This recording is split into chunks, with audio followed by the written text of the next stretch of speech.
మోషేకి తన ద్వారా ఇశ్రాయేలు ప్రజలకు రక్షణ కలగబోతుంది అని ఎలా తెలిసింది?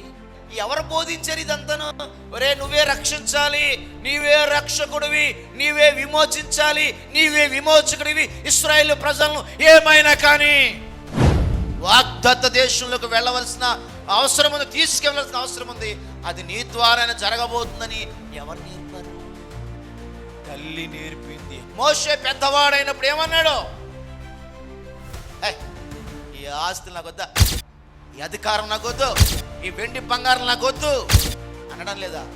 మోషే పెద్దవాడైనప్పుడు ఐగుప్తు ధనాన్ని ఏం చేసినట్ట? వదిలేసుకున్నాడు.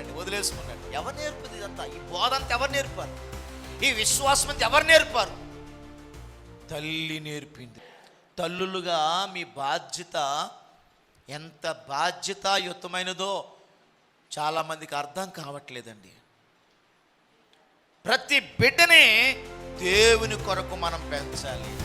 నువ్వు కూడా నీ బిడ్డల్ని ప్రయోజకులుగా చెయ్యాలి. బిడ్డలకి మంచి ప్రవర్తన, మంచి నడవడిక మన బిడ్డలకి బాల్యం నుంచి మనము నేర్పాలండి. ఏదో 4 మొక్కలు నేర్పేస్తున్నాం, ఏదో స్కూలుకు పంపించేస్తున్నాం, ఏదో కాలేజీకి పంపించేస్తున్నాం. అవి వద్దంటలేదు, అవి కావాలి. వాటితో పాటు వాటికంటే ముఖ్యమైనది నీ బిడ్డలకి ఇదిగో దైవికమైన నడవడిక నువ్వేం చేయాలి?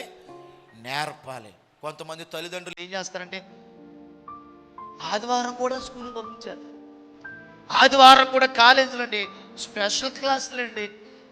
ఆ స్పెషల్ క్లాసులని అవని ఇవని ఆ పిల్లలు పెద్దోళ్ళు అయ్యాక, వాళ్ళు సాఫ్ట్వేర్లు హార్డ్వేర్లు అయ్యాక ఈ తల్లిదండ్రులు తీసుకెళ్ళి ఎక్కడ తీసుకెళ్తున్నారో చెప్పండి?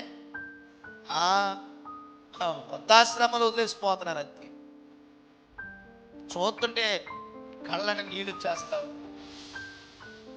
కొంతమంది తల్లిదండ్రులు చచ్చిపోయినా కానీ ఆ పిల్లలు రావట్లేదండి.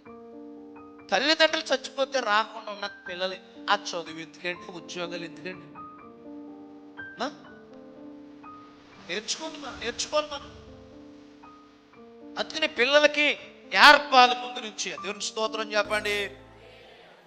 విద్యా బుద్ధుల కంటే కూడా ఈ విలువలు, వాక్యపు విలువలు, సమాజం యొక్క విలువలు, కుటుంబం యొక్క విలువలు మన పిల్లలకి నేర్పాలి. తల్లి అంటే విలువ నేర్పాలి, తండ్రి అంటే విలువలు నేర్పాలి, పిల్లలంటే మన కుటుంబంలో ఉన్న అందరి గురించి విలువలతో, మంచి మాటలతో వాళ్ళకి విలువైన బ్రతుకునిచ్చే మాటలు మన బిడ్డలకి నేర్పించు.